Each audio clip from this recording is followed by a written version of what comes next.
ಪದೇ ಪದೇ ಹೊಟ್ಟೆ ನೋವು, ಹೊಟ್ಟೆ ಉಬ್ರ, ಮಲಬದ್ಧತೆ ಅಂದ್ರೆ ಕಾನ್ಸ್ಟಿಪೇಷನ್ ಅಥವಾ ಲೂಸ್ ಮೋಷನ್ ಈ ತರದ ಸಮಸ್ಯೆಯಿಂದ ಬಳಲ್ತಾ ಇದ್ದೀರಾ? ಹಾಗಾದ್ರೆ ನಿಮ್ಗೆ IBS ಸಮಸ್ಯೆ ಇರಬಹುದು.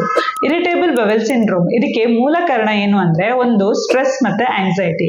ಎರಡನೇದು ಗಟ್ ಡಿಸ್ಬಯಾಸಿಸ್ ಅಂದ್ರೆ ನಮ್ಮ ಕರಳಲ್ಲಿರುವಂತಹ ಒಳ್ಳೆ ಬ್ಯಾಕ್ಟೀರಿಯಾ ಮತ್ತು ಕೆಟ್ಟ ಬ್ಯಾಕ್ಟೀರಿಯಾದ ಅಸಮತೋಲನೆ. ಮೂರನೇದೇನಂದ್ರೆ ಫುಡ್ ಇಂಟಾಲರೆನ್ಸಸ್. ಅದು ಮಿಲ್ಕ್ ಅಲ್ಲಿರುವಂತಹ ಲ್ಯಾಕ್ಟೋಸ್ ಇರ್ಬೋದು, ವೀಟ್ ಅಲ್ಲಿರುವಂತಹ ಗ್ಲೂಟೆನ್ ಇರ್ಬೋದು, ಹಾಗೇನೆ ಕೆಲವೊಂದು ಕಾಳುಗಳು ಪ್ರೊಸೆಸ್ಡ್ ಫುಡ್ ಇಂದ ಕೂಡ ಕೆಲವರಿಗೆ ಫುಡ್ ಇಂಟಾಲರೆನ್ಸ್ ಅಥವಾ ಟ್ರಿಗರ್ ಆಗುವಂತ ಚಾನ್ಸಸ್ ಇರುತ್ತೆ.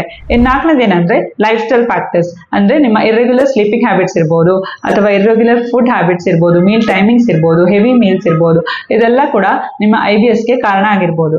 ಸೊ ಈ IBS ಸಮಸ್ಯೆ ಇದ್ದವರು ಮೂಲ ಕಾರಣ ಏನು ಅಂತ ತಿಳ್ಕೊಂಡು ಅದಕ್ಕೆ ಟ್ರೀಟ್ಮೆಂಟ್ ಮಾಡಿದ್ರೆ ಇದನ್ನ ನಾವು ಕಂಪ್ಲೀಟ್ ಆಗಿ ಗುಣ ಮಾಡಕ್ಕೆ ಸಾಧ್ಯ ಇದೆ. ಸೊ ಮೊದಲು ಸ್ಟ್ರೆಸ್ ಆಂಗ್ಸೈಟಿನ ಕಡಿಮೆ ಮಾಡ್ಕೋಬೇಕು. ಎರಡನೇದು ಗಟ್ ಡಿಸ್ಬಯಾಸಿಸ್ ನ ಕರೆಕ್ಟ್ ಮಾಡ್ಕೋಬೇಕು. ಸೊ ಕೆಟ್ಟ ಬ್ಯಾಕ್ಟೀರಿಯಾಗಳನ್ನ ಕಡಿಮೆ ಮಾಡಕ್ಕೆ ಅದಕ್ಕಿರುವಂತಹ ಕೆಲವೊಂದು ಮೆಡಿಸಿನ್ಸ್ ಇರುತ್ತೆ, ಅದನ್ನ ತಗೋಬೇಕಾಗತ್ತೆ. ಹಾಗೇನೆ ಒಳ್ಳೆ ಬ್ಯಾಕ್ಟೀರಿಯಾ ಲೆವೆಲ್ಸ್ ಕರಳಲ್ಲಿ ಇಂಪ್ರೂವ್ ಮಾಡಕ್ಕೋಸ್ಕರ ಪ್ರೋಬಯೋಟಿಕ್ಸ್, ಹಾಗೇನೆ ಒಳ್ಳೆ ಬ್ಯಾಕ್ಟೀರಿಯಾದ ಆಹಾರ ಪ್ರಿಬಯೋಟಿಕ್ಸ್ ಇವನ್ನೆಲ್ಲ ತಗೋಬೇಕಾಗುತ್ತೆ. ಹಾಗೇನೆ ಮೂರನೇದು ಟ್ರಿಗರಿಂಗ್ ಫುಡ್ಸ್. ಸೊ ಏನೇನು ಟ್ರಿಗರ್ ಫ್ಯಾಕ್ಟರ್ಸ್ ಇದೆ ಅಂತ ಐಡೆಂಟಿಫೈ ಮಾಡಿ ಅದನ್ನ ಫಸ್ಟ್ ಆಗಿ ನಾವು ಅವಾಯ್ಡ್ ಮಾಡಬೇಕಾಗುತ್ತೆ. ಹಾಗೇನೆ ನಿಮ್ಮ ಲೈಫ್ ಸ್ಟೈಲ್ ಕರೆಕ್ಷನ್ ಕೂಡ ಮಾಡಬೇಕಾಗುತ್ತೆ. ಸೊ ಇವೆಲ್ಲನ ನೀವು ಕರೆಕ್ಟ್ ಆಗಿ ಮಾಡೋದ್ರಿಂದ ನಿಮ್ಮ IBS ಅನ್ನ ಕಂಪ್ಲೀಟ್ ಆಗಿ ಗುಣಪಡಿಸಲಿಕ್ಕೆ ಸಾಧ್ಯ ಇದೆ.